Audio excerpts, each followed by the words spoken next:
Good evening, everyone. Y'all not gonna say it back? Good evening, yes. All right. According to a study done by Stanford University, about 60% of minority children will be the first in their family to go to college. The only person that I know that went to college and finished is my mom. I didn't notice it growing up, but because of it, things were very different. All the things that we had that we didn't need, and where and how we live. You may be thinking my mom had it easy, but she didn't. Growing up, she lived in a small little apartment with her father and moved out into an even smaller apartment when she decided to go to college. She started out in food service for patients, but now works in the recovery room at Rush University Medical Center. What should this mean to us? It means that minorities like us could go to college and be successful. I understand that college isn't mandatory, but if you do go, at least finish what you start. Although the rate of minorities enrolling in college is increasing, the graduation rates are not. The enrollment rate has risen 11%, while the graduation rates have dropped 21%. By most of us still being in high school, we are just outsiders looking in on what college could be like. We've heard of all the hard work and dedication it takes to finish, but we brush that off. According to a study done by Georgia University, when we think of common problems college students have, money is the first thing that comes to mind. But it's more than that. Motivation and guidance.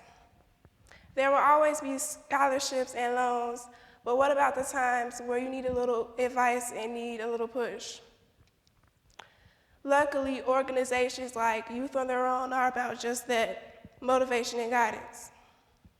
Michelle Cooper, the education supervisor of Youth on Their Own, even admitted that the hardest challenges that these minorities face are lack of motivation and guidance.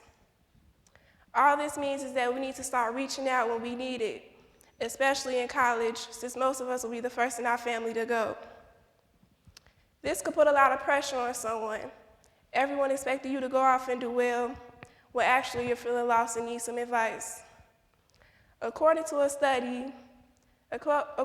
close examination of 30,000 college dropouts, the most common reason for anyone to drop out was that they couldn't handle it. The stress that comes with preparing and going to college could get worse if you don't have any help. That same study showed that over 50% of the college dropouts admitted to extreme frustration and suicide thoughts. Most of us are probably thinking we can handle the stress, another thing we tend to brush off. The graduation rate for Hispanics has decreased to 33%, while it's 34% for African Americans. The definition of a minority group is a small group of people commonly discriminated against in a community, society, or nation that differ in religion, race, and politics, not someone set up to fail. And Latinos and African Americans are the largest minorities in the US.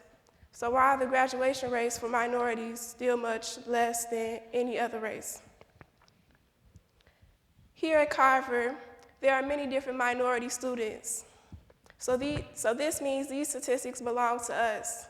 Most likely, many of us will enroll in college, but only a few will graduate. The reason will most likely be related to housing, money, lack of motivation, or guidance. Based on minority history, they expect us to give into our surroundings, to be weak. But these are all false accusations. If you can get into college, you could graduate as well.